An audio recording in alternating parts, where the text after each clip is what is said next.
На телеканале БСТ загорается красная кнопка. Мы не боимся резких вопросов и прямых ответов, ведь только в споре рождается истина. С вами Евгений Романов. Здравствуйте.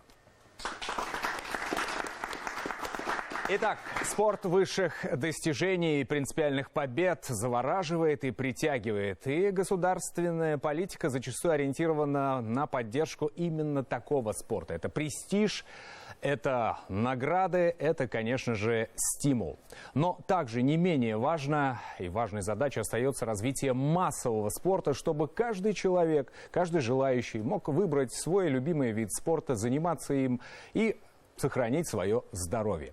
О приоритетах и возможных направлениях дальнейшего развития спорта и массового спорта поговорим мы сегодня в программе «Красная кнопка». У нас сегодня спикеры. Вашему вниманию я представляю слева от меня Рустем Ахмадинуров, заместитель председателя Госсобрания Республики Башкортостан, председатель попечительского совета хоккейного клуба «Кировец» города Уфы и президент футбольного клуба госслужащих «Ватан». Рустем Маратович, здравствуйте. Здравствуйте.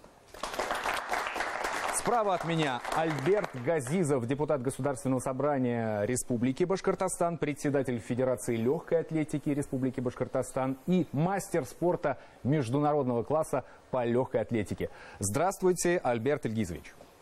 Добрый день. Ну что ж, озвучу мнение наших, точнее позиции наших спикеров сегодня. Рустем Маратович считает, что очень важно поддерживать, конечно, массовый спорт, но без поддержки профессионального большого спорта это невозможно. Да, примерно так. Ну да, более подробно в ходе нашего разговора. Альберт Ильгизович считает, что массовый спорт пока не поддерживается в достаточной мере. Итак, позиции ясны. Для вас, уважаемые телезрители, вопрос сегодня звучит следующим образом, очень простой. Занимаетесь ли вы спортом? Да, нет, отвечайте. В завершении программы увидим результаты на ваших экранах. Ну, в общем-то, формат нашей программы, наверное, уважаемые гости, вам ясен. Давайте начнем с первого вопроса. Смотрите прямо сейчас. Массовый спорт, он сегодня ушел на второй план. Почему? Потому что тренера занимаются своей работой, получают зарплату, а массовым спортом занимаются преподаватели, учителя. Ну, а за счет чего? Мы сейчас не в советское время живем, при капитализме.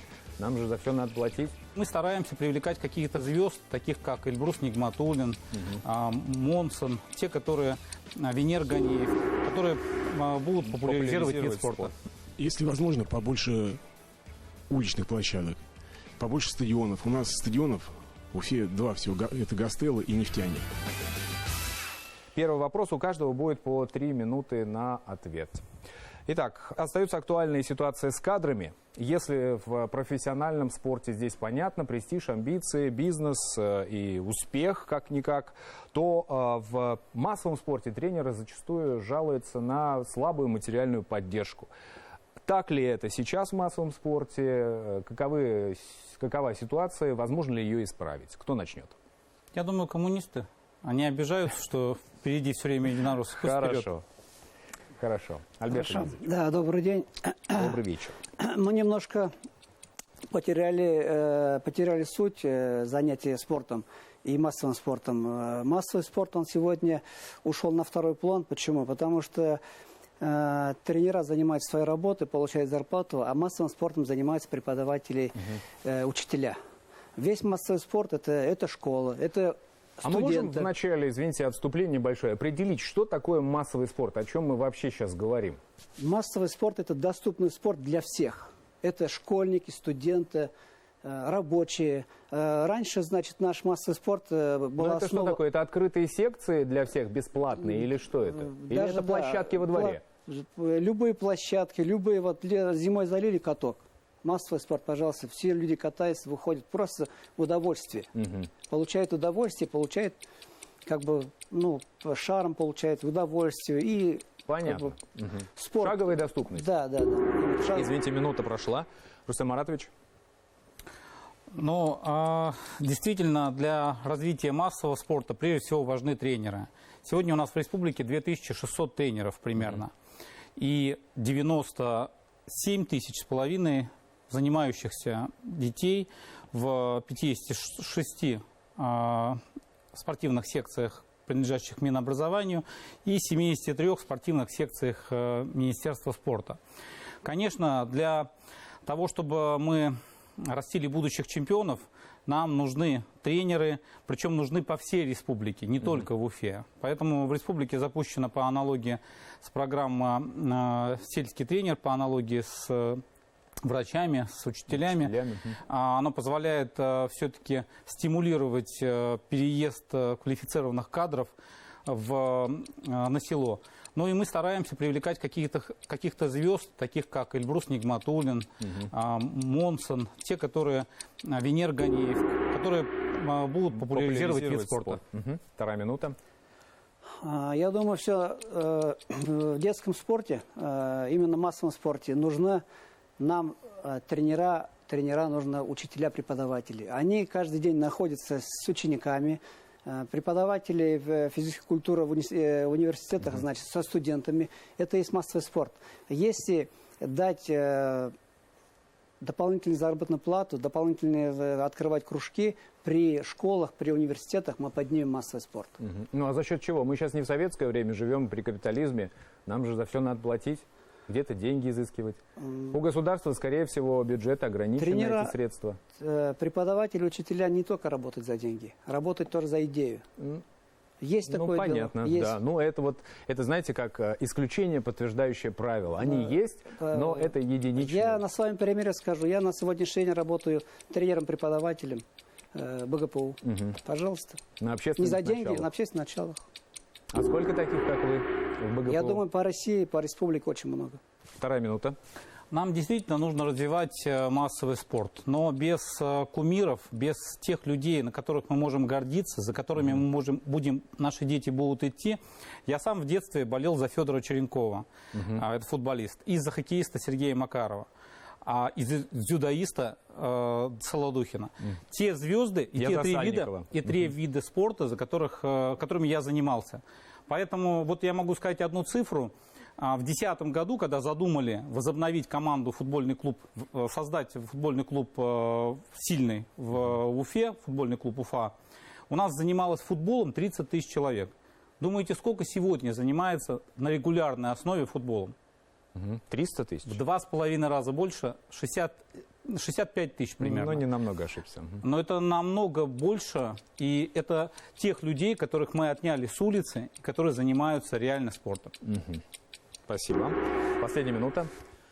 Значит, по поводу развития и кумиров, на сегодняшний день все зависит еще очень много здесь от глав администрации районов. На сегодняшний день Кировский район города Уфы, где я являюсь депутатом, глава администрации района сегодня открыл 5-6 спортивных площадок. Искусственным покрытием как раз футбол и легкая атлетика. Это значит, во дворах? Да, нет, зачем? Школьные территории используют. Да, значит, Кировский район, Советский район. Много зависит. Если они заинтересованы, наши руководители заинтересованы, мы можем массовый спорт поднять. Просто дело в одном человеке. Значит, глава района, глава республики, все это, они могут как бы очень помочь нам в этом плане. Так, все, да? Спасибо, спасибо. Последняя минута у вас. Ну, вы знаете, вот у нас республика, мы гордимся, об этом говорит министр спорта, занимает второе место по спортивным сооружениям в республике, в стране после Москвы. У нас почти 12 тысяч спортсооружений. По официальным данным Минспорта... туда что входит в спортсооружение? Все, и площадки, все спортзалы, и бассейны, все крытые залы, атлетические все. Да. Занимается спортом 810 тысяч по данным Минспорта. То есть примерно 67 человек на одно спортсооружение. Это очень мало. Если мы хотим, чтобы эти спортсооружения занимались детьми, нам нужно создавать для них примеры.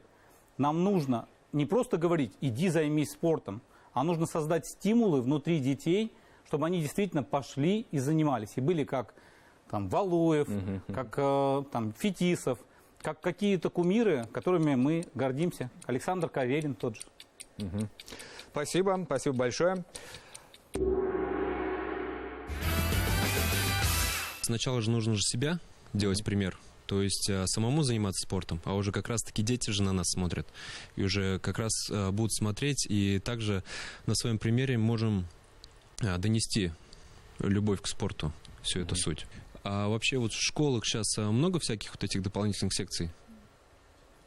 В школах у нас запустили вот проект мы «Спортивная борьба в школы». В 62 школах было в прошлом году, по данным.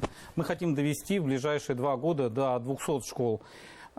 Конечно, в школах простых образовательных в основном это волейбол и баскетбол. 2 вида спорта, которые развиваются очень массово. Я являюсь многодетной мамой, у меня 3 дочери. И на тот момент, когда в нашей школе были спортивные секции, все мои дети посещали их. Но, к сожалению, со временем все эти секции расформировали, тренера поуходили. И возить детей неизвестно. Я вам скажу. Ну, До нас эти сведения не доводят. Оптимизация? Сокращение тренерского штата. Тренерского штата, да. Эти секции существуют, но они существуют при спортивных школах, куда необходимо возить этих детей. И так как мои дети посещали разные виды спорта, и мне просто физически по времени невозможно возить их в разные части города, да. Также проживаем в Октябрьском районе, и вот наш двор, он несколько лет занимал передовые места по оснащению. Есть спортивная площадка, которая как раз-таки, может быть, 2 года или 3 просто в заброшенном состоянии.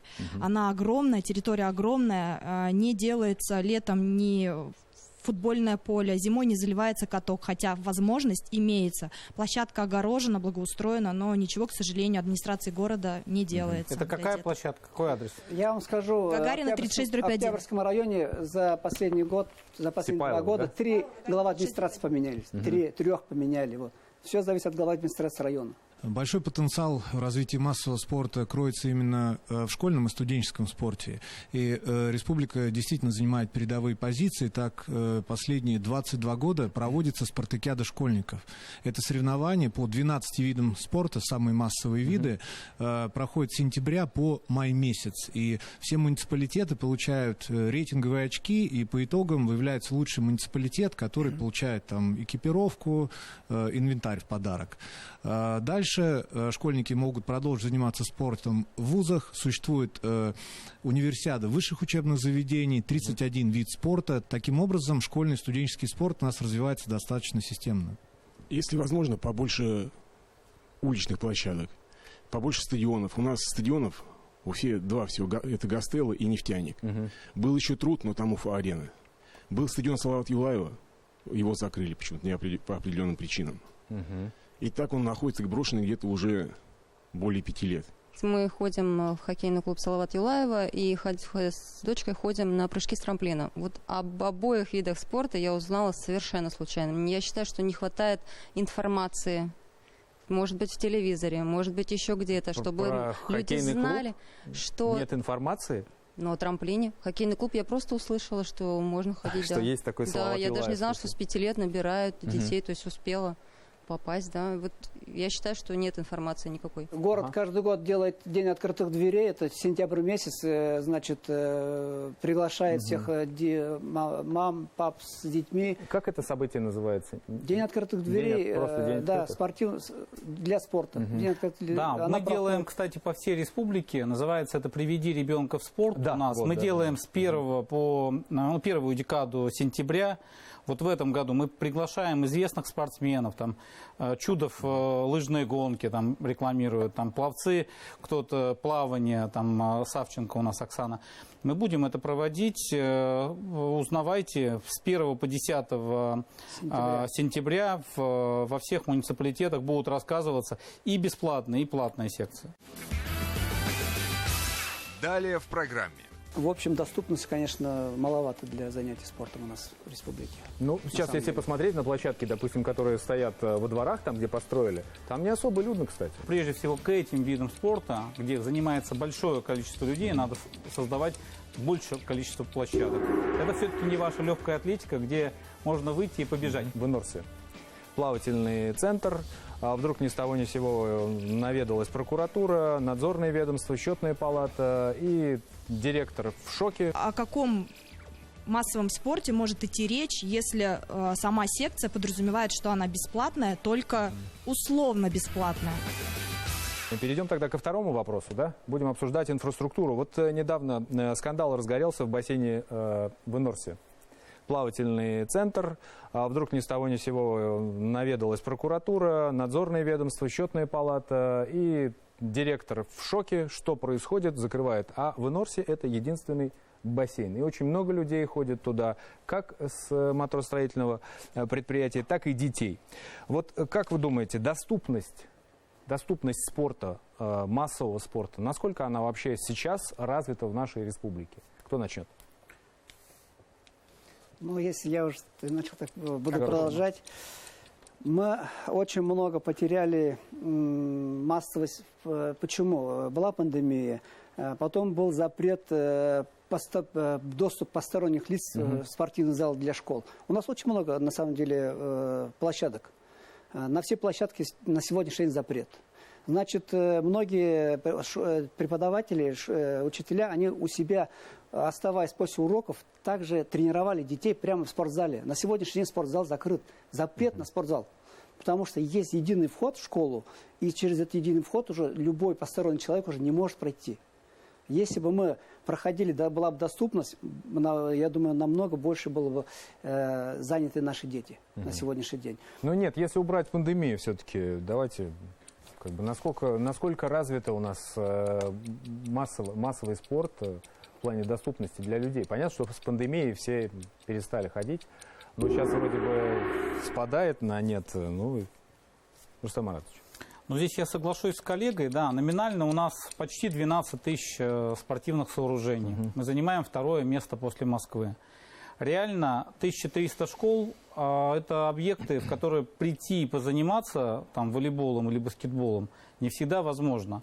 Я вспоминаю свое детство в 19-й школе. Мы это делали, но за это мыли, значит, там полы и еще дежурили в этом спортзале всю неделю.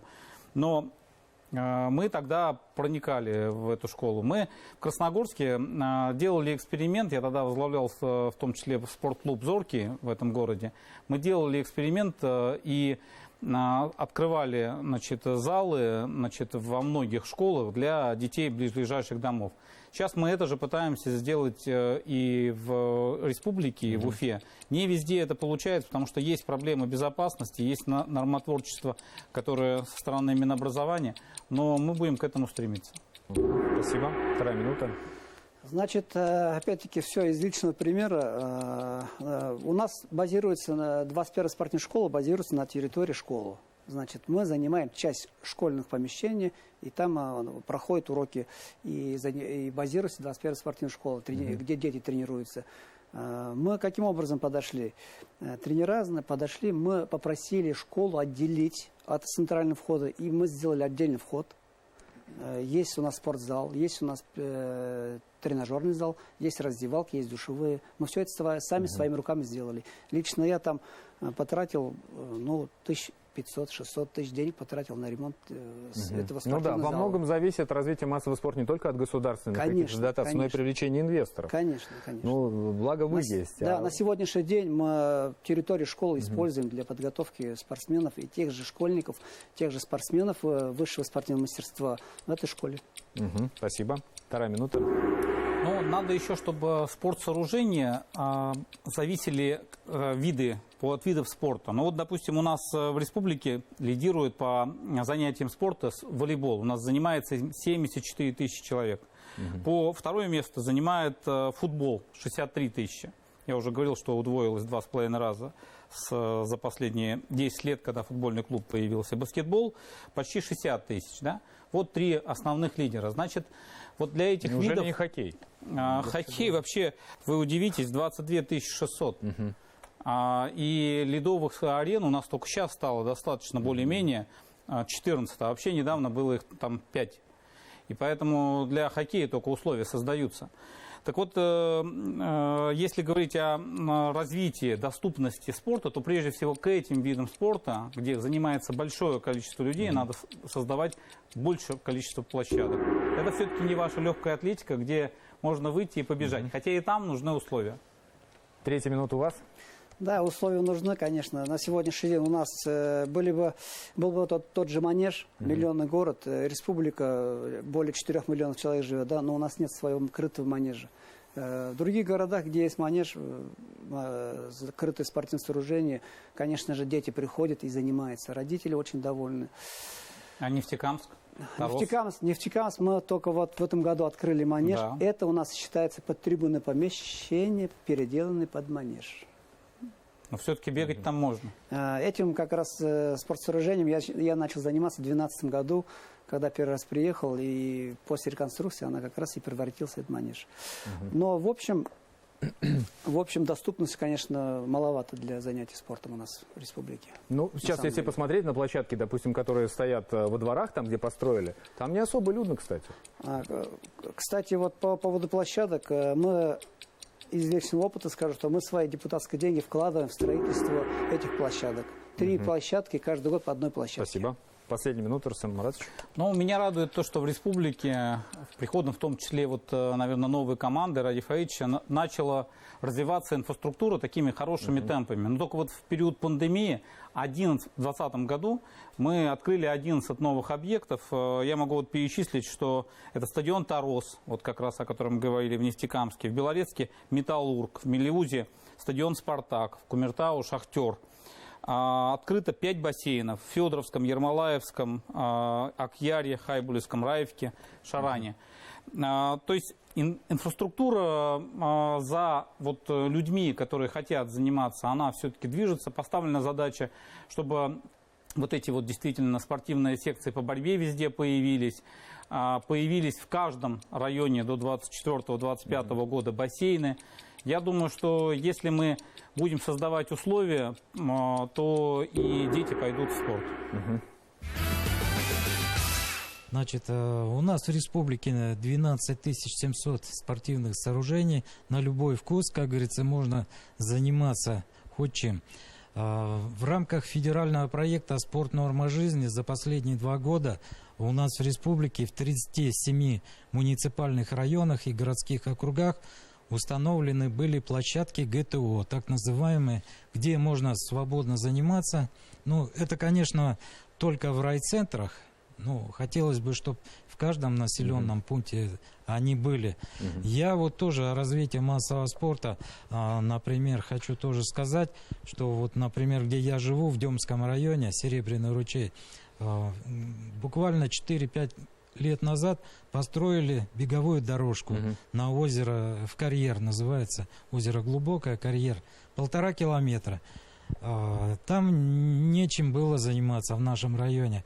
И вот сейчас народ, очень много населения бегает для всех категорий, начиная от маленьких, кончая взрослым населением, пожилыми, кто скандинавской ходьбой, кто бегает, кто на велосипедах. Да, скандинавская ходьба. Очень много занимается. Создай небольшие условия для населения, и народ сам уже активно пойдет. И не надо каких-то тренеров даже привлекать. Один из таких важных вопросов развития массового спорта – это реклама. Социальная должна быть реклама. Мы должны рекламировать здоровый образ жизни. Понятие массовый спорт – это равно понятию бесплатный спорт.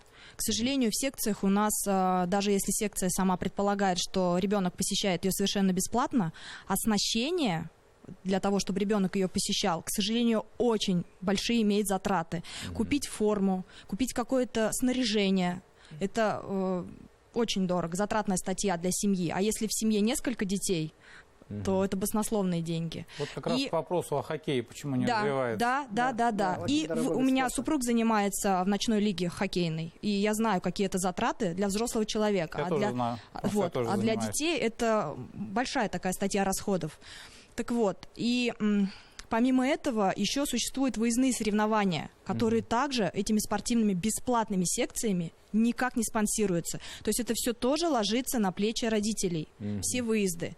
Поэтому о каком массовом спорте может идти речь, если сама секция подразумевает, что она бесплатная, только условно бесплатная? То, что вот мы говорим, что дети выезжают, это дети, которые занимаются в спортивных секциях, уже в школах занимаются, и они выезжают на другие соревнования. Это уже переход от массового спорта к соревновательному. Да? Вот это как спортсмен, вот уже маленький спортсмен, там уже присваиваются разряды, там тренер получает зарплату за этих спортсменов. Но тут получается, что роль государства тут как-то сводится все к минимуму, дело все в родителях. Папа с мамой говорят, пойдем на лыжах кататься. И смотришь, ребенок 3 раза в день ходит с родителями на лыжах кататься. А потом он идет вроде как в секцию, да?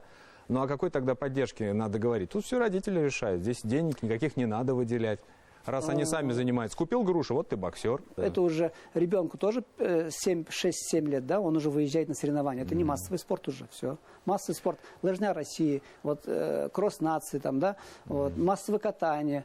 Вот. Нужен стадион, плоскость нужна, чтобы люди могли заниматься. Вот. В нашем дворе есть спортивная площадка, которую можно оснастить под футбольное поле. Дочка у меня занималась футболом. До тех пор занималась, пока из школы эту секцию не убрали. Она и рада бы заниматься в нашем дворе на этом поле, но оно не оснащено. Я хотел бы узнать, к какому ведомству относятся объекты спортивные «Газпрома». То есть у нас вот есть бассейны, футбольные поля, хоккейная коробка. И хотелось бы узнать, почему бассейн, например, доступен только детям до 18 лет и сотрудникам «Газпрома» или администрации. Да. Вот. Ну, да, вы сами сказали в вопросе ответ на вопрос. То есть объект, принадлежащий «Газпрому», да? А если спортивный девиз «Газпрома» национальное достояние? Это... Нет, я понимаю. Ну, в смысле, юридически он принадлежит им. Юридически. А практически, ну давайте мы переговорим, в Приютово нет возможности жителям Приютова пользоваться этим объектом, да? Да, взрослому населению, да, например, пользоваться бассейном. И город Стерлитамак, второй город по республике, нет стадиона, нету. Действительно, сейчас набирает популярность такой формат занятий спортом у дома. Вот эти плоскостные сооружения во дворах очень сильно загружены там по вечерам. Общеобразовательные школы в Уфе загружены на 100%. Невозможно вот сейчас куда-то пойти, там позаниматься, арендовать время, потому что все занято, спрос очень большой. А вот по республике действительно есть такая проблематика, что в школу не пускают. То есть плоскостные сооружения на базе школ, которые строятся и которые содержатся там за счет Министерства образования, они под завязку загружены по вечерам, и необходимо решить вопрос на уровне глав администрации, на уровне Министерства образования. Тут некая межведомственная такая координация должна быть в этом вопросе, все-таки, чтобы разрешили в муниципалитетах использовать школы для занятий спортом по вечерам, как это сделано в Уфе. Кроме того, физкультурно-оздоровительные комплексы, также современные по республике построены, порядка 60 ФОКов, но там не всегда эффективно работает менеджмент. Где-то, допустим, дорогая цена на занятия, и люди не идут, а можно сделать цену там в 2-3 раза дешевле и за счет вот проходимости на норму рентабельности выйти. Поэтому некие образовательные мероприятия тоже нужны. на эту цену, исходя из того, сколько затрат у них, допустим, тот же бассейн. Да, конечно, ну где-то в каком-то районе, допустим, в Чешминском районе бассейн загружен и спортивный комплекс, а где-то он там закрывается на замок и, собственно говоря, не работает. Поэтому здесь тоже есть возможность повысить эффективность. Далее в программе. Хоккей, футбол, это как бы они получают деньги, внебюджетные деньги получают, но с государства практически на сегодняшний день. Это «Газпром», это «Лукойл», это «Башнефть». Конечно, надо, чтобы большие клубы поддерживали тот вид спорта и детей, которые идут в этот вид спорта. Почему у нас такие маленькие зарплаты у тренеров? Почему? Вы просто узнаете сумму, не знаю, мне кажется, вы упадете. У нас, что, допустим, каждая вторая профессия такой вопрос действующий спортсмен, что мне нужно еще сделать? Мы не понимаем, куда идут деньги. То ли в спорт, то ли в молодежную политику. Это одна из проблем нашей республики.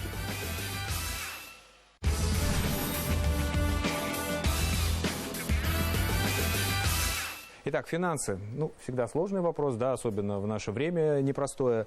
Считается, что в большом спорте там большие деньги, в поддержку малого спорта вкладываются не такие, как мы уже говорили, большие деньги, да и вообще зачастую вкладываются ли, раз мы остановились на том моменте, что каждый родитель сам. Итак, какие источники финансирования можно найти дополнительно на развитие массового спорта и вообще какие приоритеты, какие задачи стоят сейчас на данный момент? На самом деле все зависит от руководителя. На сегодняшний день деньги можно найти. Лично, опять-таки, своего примера, я сам лично провожу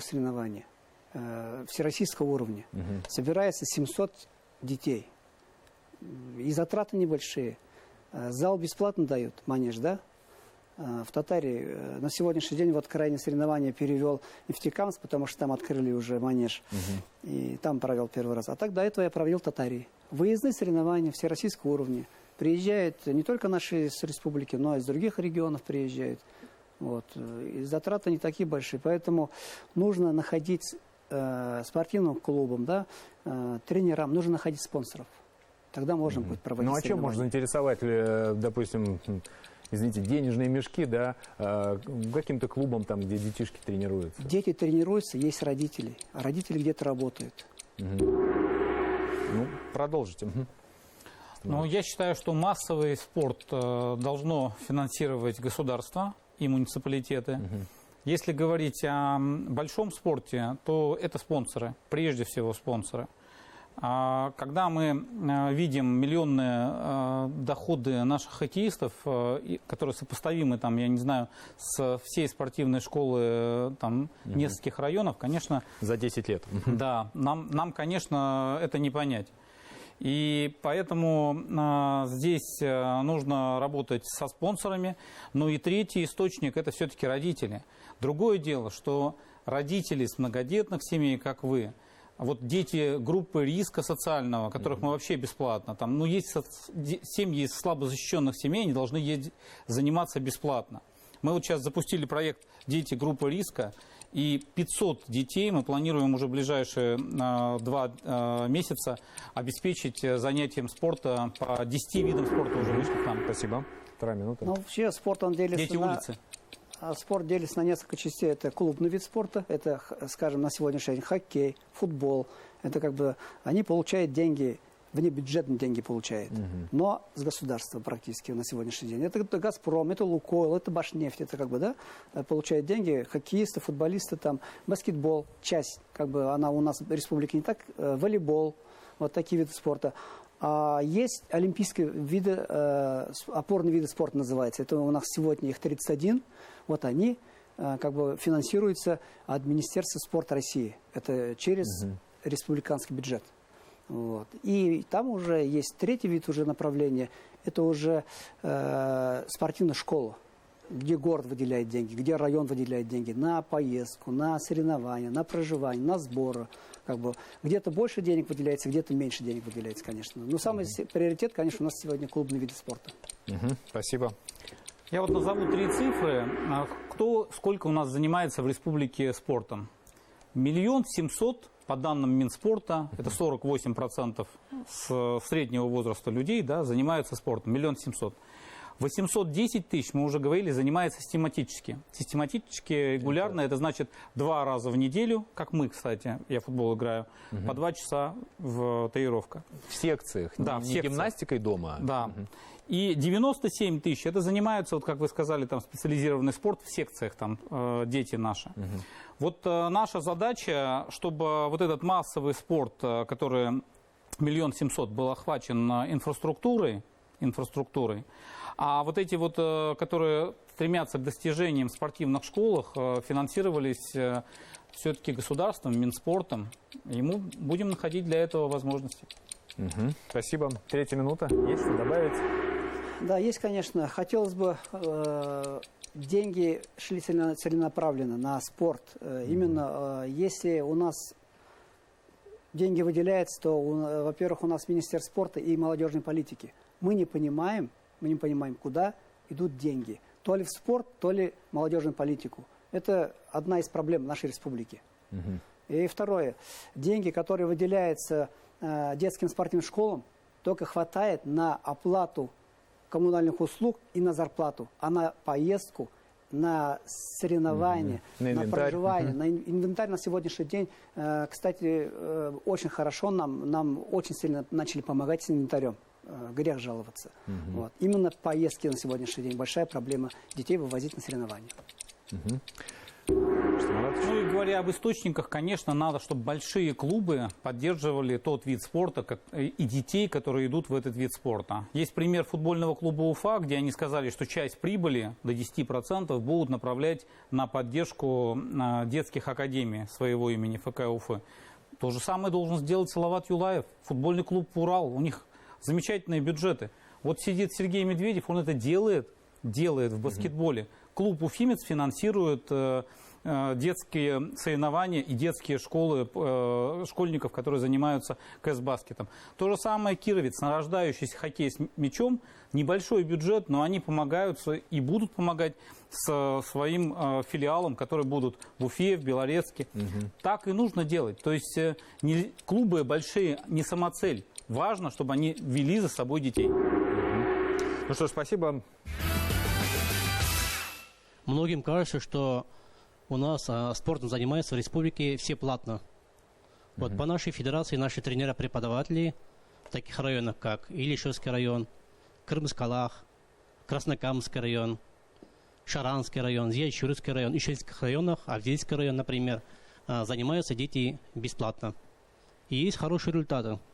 Есть мастера спорта, есть мастера спорта международного класса. Извините, а у вас тренера ездят в эти районы или живут Нет, там? тренера там они трудоустроенно работают именно в спортивных школах или дюше. И дети занимаются бесплатно. А так кажется сейчас многим, как будто все занимаются только платно. Необходимо отметить, Фагит Латипов, большую роль работы федерации. Большая роль работы федерации, потому что инициативные люди объединяются в коллективы и самостоятельно развивают те или иные виды спорта. Не только ждут финансирования Министерства спорта, Министерства образования, подают на гранты, там, президентские гранты, гранты главы Республики Башкортостан, работают со спонсорами. У меня есть на этот счет свое мнение. Я считаю, что, как вот Рустам Ильич сказал, у нас второе место по всей России среди 85 субъектов. Мы занимаем второе место по плоскостным сооружениям. Да. Все условия созданы. Мне кажется, есть некоторые люди, да, которые говорят, что условий нет, площадок нет, все платно. Нет.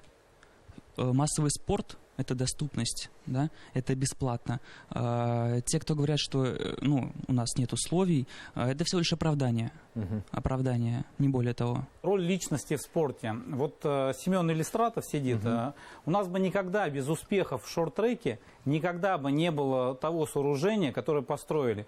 Поэтому вот люди... Я перед Семеном еще про Дивеева вспомню Игоря. Черниковского парня, который сейчас получает миллионы в ЦСКА и играет за сборную России. Вот такие люди, как Семен, как Игорь, это люди и двигают спорт, и двигают спортсооружение. Спасибо, Рустам Маратович. Я как раз думал, как бы Семену передать микрофон. Есть массовый спорт, а есть спорт высших достижений. И между ними не то что шаг, между ними пропасть. Я не знаю, но мне кажется, что параллельно хорошо развивать и массовый спорт, и профессиональный спорт крайне тяжело, возможно, даже невозможно. Вот смотрите, я вот живу на улице Рихарда Зорге, и я каждый день вижу несколько площадок. И эти площадки пустые. И я сам себе задаю вопрос, а зачем, для чего мы строим эти площадки? Я вот думаю, приходит ребенок в спорт. Давайте по-другому, немножко издалека. Какой в республике спорт номер один? Какой? Ну, мы сейчас определили волейбол. Волейбол нет? Давайте смотреть. Скажем, хоккей. Давайте смотреть правде в глаза, это хоккей. Потому что все видят, на каких машинах ездят, сколько можно заработать. Но это тоже важно, правильно? Каждая мама, папа хочет, чтобы их ребенок когда-то в будущем стал великим. О нем говорили, это приятно. И как я хочу соединить? Вот смотрите, зачем мы строим вот эти вот площадки, когда, допустим, вместо этих площадок, возможно, я не прав, можно направить деньги, выделить какую-то квоту, допустим, в том же Салавате Юлаева для детишек, в семьях, где много детей, допустим, 3-4, и на них выделить какую-то квоту, допустим, в год выделять какие-то деньги на 10-15 детей, которые будут спонсироваться за счет не родителей с многодетными семьями, а за счет, допустим, я не знаю, откуда эти деньги выделяются на площадке. Откуда они выделяются? Скажите мне кто-нибудь. Да. Допустим, эти деньги пускать на этих детишек. Все, допустим, это один из вариантов. Это то, что я вот вижу в окно. Да, да. Ну, понятно, Семен. Но, с другой стороны, мы можем вернуться в советское прошлое, где у нас вместо спортивных площадок, детских площадок были какие-то карусели по пьяни, дворниками покрашенные. Ни одной нормальной какой-нибудь стоящей площадки, как сейчас, допустим, да, вот та же у нас в Энорсе. Там же совершенно разные тренажеры, под открытым небом. Там летом огромное количество людей, но единственная пандемия сейчас. Смотрите, я не говорю, что все площадки, какие-то выборочные, какие-то действительно пользуются спросом. Вот у меня растет маленький ребенок. Я с ним, соответственно, гуляю по паркам. Есть замечательная площадка где аграрный, да, университет. Это замечательная площадка, она востребована, и она востребована каждый день.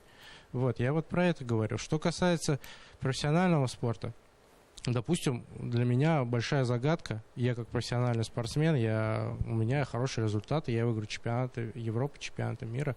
У меня всего один вопрос. Почему у нас такие маленькие зарплаты у тренеров? Почему? Вы просто узнаете сумму, не знаю, мне кажется, вы упадете. Почему? Да нет, почему? У нас, допустим, каждая вторая профессия такой вопрос. Я действующий спортсмен, что мне нужно еще сделать? Сколько нужно мне еще выиграть, чтобы тренера у нас получали достойно, не только в профессиональном спорте, в массовом спорте. Это огромная проблема. И из-за этого, возможно, тоже не развивается. Не очень хорошо развивается, потому что те же тренера просто уходят на какие-то другие работы. Не знаю, мне кажется, после этого сезона в Салавате Юлаеве игроки тоже таким же вопросом задавались. А почему так мало-то? И поэтому 4-0. Есть проблемы. Есть Салават Юлаев, есть другие виды спорта. Мы не получаем столько, сколько... Да нет, я к тому, что это уровень притязаний, да, конечно, и вот ниже планки есть очень много вопросов, на которые, к сожалению, у меня нет ответа. Касаемо студенческой сферы. Я работаю со студентами постоянно, каждый день практически. Вот у нас в университете проходят спартакиады среди факультетов. Это, например, физико-математические против историков или физкультурников. И у нас там очень большая посещаемость как бы в плане вот внутри университета. А вот что касаемо универсиады уже среди высших учебных заведений, может, это пандемия так повлияла или что, но как-то понижается. Вот, допустим, все зависит в первую очередь от тренера. Какие виды у нас? Вот, например, взять бассейн. У нас 2 бассейна в педагогическом. Соответственно, универсиада, по плаванию у нас занимает первые места. А также, например, взять лапту, очень популярная, да, сейчас популярный вид спорта у нас. Да. Что касаемо хоккея, например, я вот тоже хочу эту тему затронуть. У нас развивалась и поднялась очень большая, года 2 назад где-то, получается, студенческая хоккейная команда у нас была. Мы очень сильно боролись, с Бивком, помню, очень сильно боролись, всегда на игры ходили, смотрели. Но, опять же, у нас проблема возникла с экипировкой, та же самая проблема, та же самая ситуация. И хоккей у нас паник. Хотя у нас очень большое количество хоккеистов поступает, которые... Мы возобновим студенческую хоккейную лигу в следующем сезоне. Мы думаем об этом. И мне студенты, я вот сама еще отвечаю за воспитательную работу, задают вопрос. А у нас будет хоккей?